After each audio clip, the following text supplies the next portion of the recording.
تو مولانا صاحب آئے اور مولانا صاحب چلے گئے. اس پہ گانا بنا سب سے پہلے کہ مولانا آ رہا ہے, اور پھر اسی پہ جو بننا چاہیے تھا بیسیکلی جو نغمہ وہ یہی بننا چاہیے تھا کہ مولانا جا بھی رہا ہے. تو لیکن مولانا آ تو گیا, مولانا کے جانے پہ نغمے نہیں بنے. تو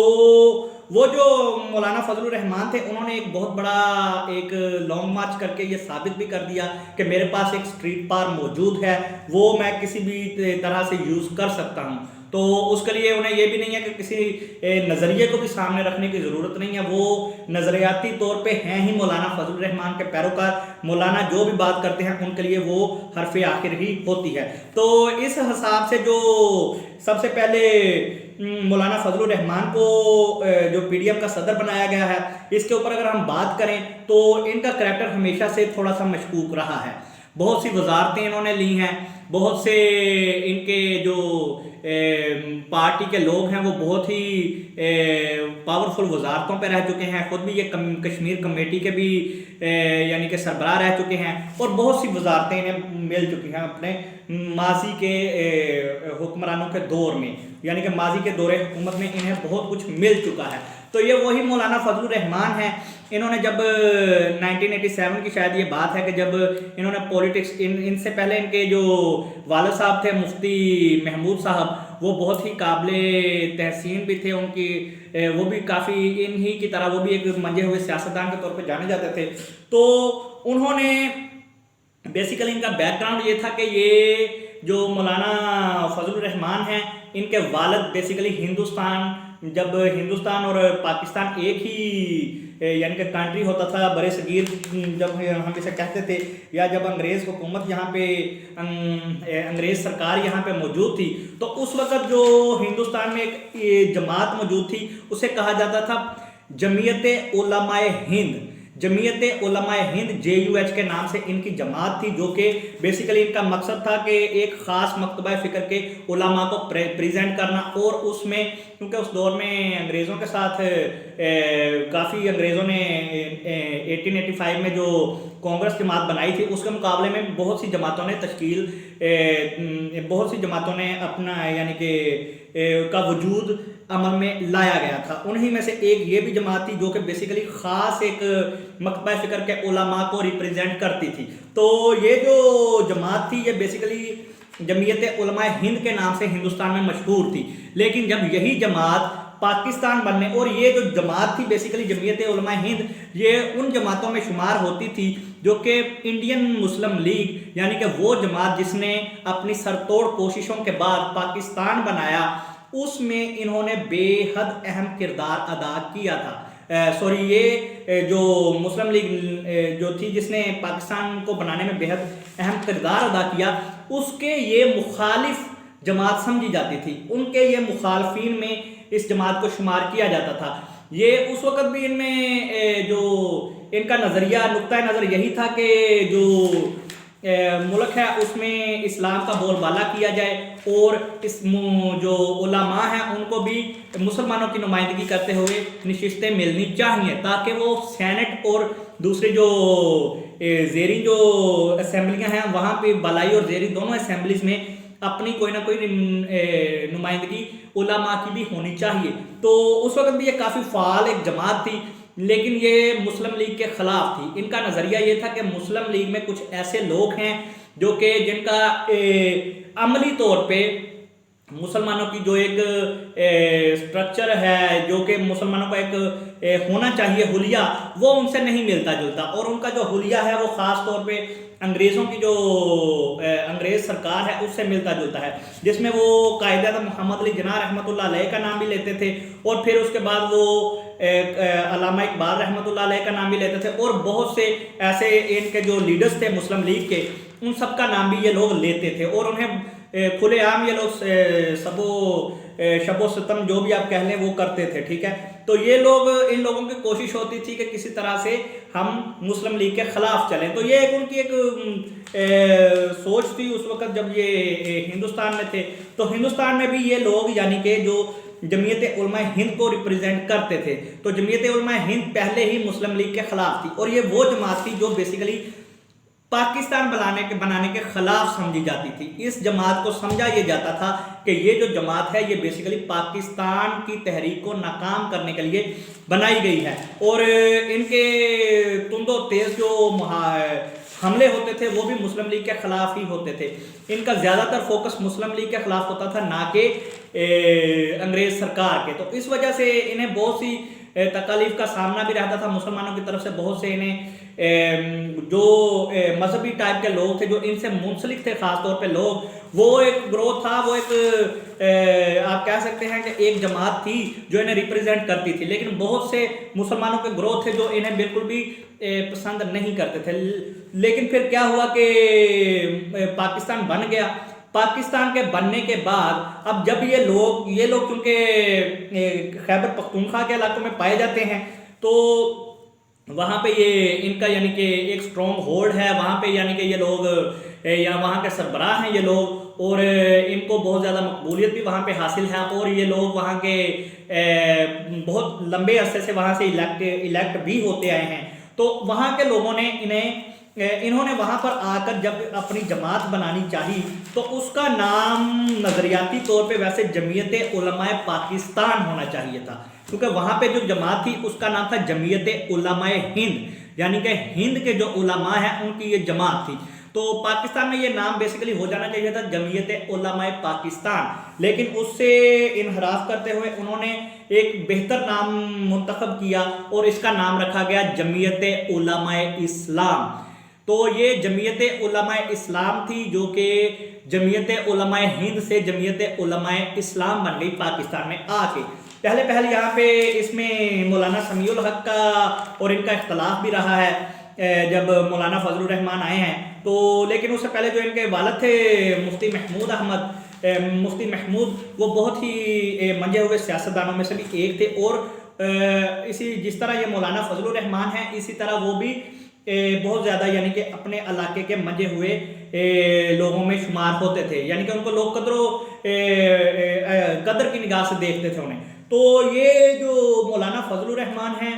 انہوں نے جب سیاست میں قدم رکھا اپنے والد کے یعنی کہ انتقال کے بعد, تو ہوا یہ کہ انہوں نے 1987 میں شاید غالباً یہ بات ہے کہ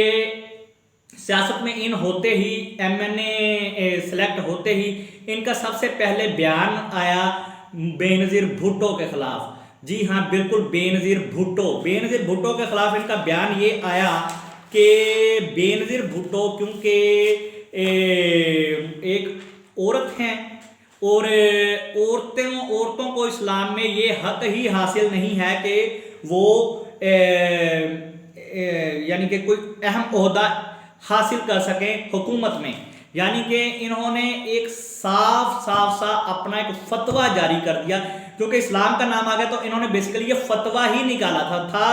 وہ بیسیکلی تھا ہی ایک فتویٰ جو کہ مولانا فضل الرحمان کی طرف سے دیا گیا تھا. انہوں نے کہا تھا جی کہ بے نظیر بھٹو جو ہیں وہ اہل نہیں ہیں حکومت کے, اپنی وزارت عظمیٰ کے اہل نہیں ہیں, کیونکہ اس کی وجہ یہ ہے کہ اسلام میں جو عورت ہے اس کو ہم اپنا خلیفہ یا اپنا صدر یا اپنا وزیر اعظم بادشاہ ہم کچھ بھی نامزد نہیں کر سکتے اسلامی تعلیمات کے مطابق. تو اس پہ کافی دیر بحث ہوتی رہی, تقریباً سارے پاکستان میں بے نظیر بھٹو کے متعلق جو خاص طور پہ اپوزیشن تھی انہوں نے اپنا رد عمل شو کیا اور اس چیز کو فتوے کو لے کے یعنی کہ پوری قوم آگے بڑھی بھی, اور انہوں نے مختلف مساجد میں خاص طور پہ جو مولانا فضل الرحمان کی اپنی مساجد تھے ان میں مختلف علماء نے اس پہ خطبے بھی دیے. بہت سے معاملات ان کے یعنی کہ اس طرح سے لوگوں تک ٹرانسفر ہوتے رہے کہ انہوں نے جو پیپلز پارٹی کی یہ جو حکومت بنی تھی اس کے خلاف اپنے فتوے کے ذریعے سے علم بغاوت بلند کیا تھا. لیکن پھر تھوڑا سا حالات نے پھر ایک کروٹ لی. ہوا یہ کہ اسی فتویٰ جاری کرنے کے تقریباً 3-4-5 دن کے بعد ایک تصویر شائع ہوئی. وہ تصویر بہت خطرناک تھی, خاص طور پہ مولانا فضل الرحمان کے جو چاہنے والے ہیں ان کے لیے. مولانا فضل الرحمان کے جو فتویٰ تھا اس حساب سے وہ تصویر بہت ہی خطرناک تھی. اس کی ریزن یہ تھی کہ اس تصویر میں دیکھا جا سکتا تھا کہ بینظیر بھٹو ایک چیئر کے اوپر بیٹھی ہوئی ہیں، بینظیر بھٹو اپنی چیئر پہ براجمان ہیں، جبکہ اس کے بعد ان کے سامنے جو ایک شخص بیٹھے ہوئے ہیں وہ ایک پگڑی باندھے ہوئے، ایک داڑھی رکھے ہوئے، جن کی داڑھی بھی ماشاءاللہ کافی بڑی داڑھی تھی اور ان کی پگڑی تھی، انہوں نے وہ وہاں پہ ان کے قدموں میں بیٹھے ہوئے ہیں۔ وہ قدموں میں بیٹھا ہوا شخص ایک مولوی تھا، ایک عالم تھا، علماء دین تھا، دین کا وہ عالم تھا، اور وہ ایک عورت کے قدموں میں بیٹھے ہوئے تھے، اور عورت بھی کوئی باپردہ تو عورت تھیں، بینظیر بھٹو باپردہ تھیں، لیکن انہوں نے کوئی، جیسے کہ کہا جاتا ہے کہ اسلام میں جو عبایا وغیرہ اور جو پردے کا نظام ہے وہ شاید اس طرح کا پروپر نہیں تھا، جو یعنی کہ برقع وغیرہ ٹائپ کا اس طرح کا نہیں تھا، اور وہ غیر محرم عورت تھیں جن کے قدموں میں وہ عالم دین بیٹھے ہوئے تھے، اور وہ عالم دین کوئی اور نہیں بلکہ مولانا فضل الرحمان خود تھے۔ یعنی مولانا فضل الرحمان جو کہ 2 دن پہلے، 3 4 5 دن پہلے بینظیر بھٹو کے خلاف یہ خود فتویٰ جاری کر چکے تھے کہ جو ایک عورت ہے وہ مسلمانوں کی لیڈر نہیں بن سکتی، وہ مسلمانوں کی خلافت میں سب سے بڑا مقام یا ایک اچھا بڑا مقام حاصل نہیں کر سکتی۔ تو یہ وہ مولوی تھے مولانا فضل الرحمان جو خود ایک فتویٰ جاری کرنے کے بعد ان کے قدموں میں بیٹھے ہوئے تھے۔ اس کے اوپر بہت احتجاج ہوا، پیپلز پارٹی کی طرف سے بھی، دوسری جماعتوں کی طرف سے بھی، لیکن پھر ہوا یہ کہ چند ایک دن بعد ایک خبر آئی، خبر پاکستان کا جو سرکاری چینل تھا پاکستان ٹیلی ویژن، اس سے نشر کی گئی۔ وہ خبر یہ تھی کہ مولانا فضل الرحمان کو وزارت پیٹرولیم دے دی گئی ہے، یعنی کہ مولانا فضل الرحمان کو پیپلز پارٹی کی اسی حکومت میں جس کو وہ حرام کہہ چکے تھے دینی لحاظ سے، اس حکومت میں وزارت پیٹرولیم مل چکی تھی، اور اس وزارت کی وجہ سے ان کو بعد میں افغانستان میں جو اس وقت کیونکہ جنگ چل رہی تھی وہ سوویت یونین کی، تو اس وقت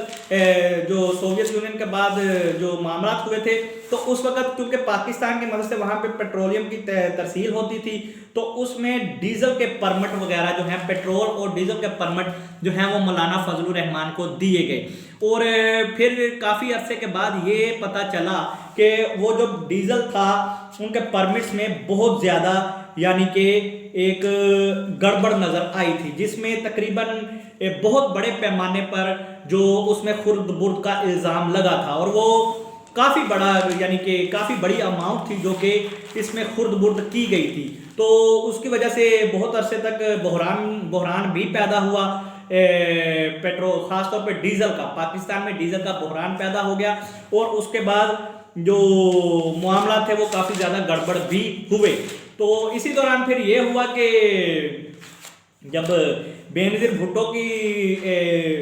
رخصتی ہو گئی اور نواز شریف نے آن گھیرا، تو نواز شریف صاحب نے آ کے یعنی کہ اقتدار سنبھال لیا، تو اس وقت بھی مولانا فضل الرحمان مختلف یعنی کہ وزارتوں کے خواہش مند تھے، تو انہیں اس وقت بھی ان کے دور میں بھی ایک وزارت دے دی گئی، تو وہ اس سے بھی کافی خوش تھے، اور کافی عرصہ وہ ان کی وزارت کے اوپر قائم بھی رہیں، تو جب تک حکومت رہی تب تک وہ ان کی وزارت کے اوپر ان کی دی ہوئی مسلم لیگ نواز کی دی ہوئی وزارت کے اوپر قائم تھے۔ اور لطف کی بات یہ ہے کہ جب مولانا فضل الرحمان ڈیزل کے پرمٹ بیچ رہے تھے آگے، یا ڈیزل کے پرمٹ ان کے حوالے کیے گئے تھے، تو وہ اس وقت اپوزیشن جو اس وقت تھی مسلم لیگ نواز کی، اس کو وہ بہت زیادہ تنقید کا نشانہ بناتے تھے، یا جو نواز شریف کی جو گورنمنٹ تھی، جو اپوزیشن تھی، اس کو